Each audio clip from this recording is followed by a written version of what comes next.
بسم اللہ الرحمن الرحیم۔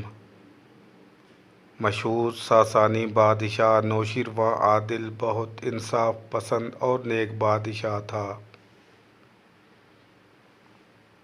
ایک دفعہ بادشاہ نے ایک خوبصورت محل بنانا چاہا تو ایک بوڑھی عورت کی زمین کا چھوٹا سا ٹکڑا بھی محل کے نقشے میں شامل کرنا پڑا۔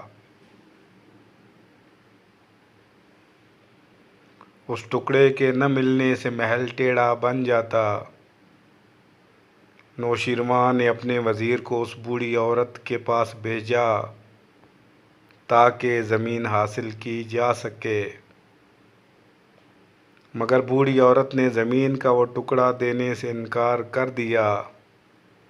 بادشاہ نے جب یہ سنا کہ بڑھیا کسی قیمت پر بھی زمین کا وہ ٹکڑا دینے پر راضی نہیں،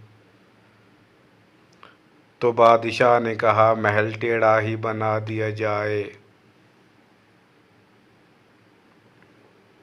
جب محل بن گیا تو بوڑھی عورت بادشاہ کی خدمت میں حاضر ہوئی اور کہا،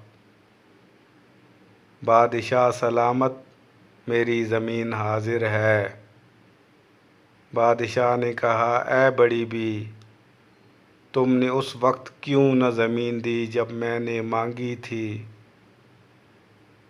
بڑھیا نے جواب دیا، بادشاہ سلامت، میں آپ کا رویہ دیکھنا چاہتی تھی کہ آپ مجھ غریب عورت کے ساتھ کیا سلوک کریں گے۔ خدا کا شکر ہے کہ آپ اس امتحان میں کامیاب رہے ہیں۔ بادشاہ نے جب یہ سنا تو کہا کہ یہ پورا محل ہی اس بوڑھی عورت کے نام کر دیا جائے۔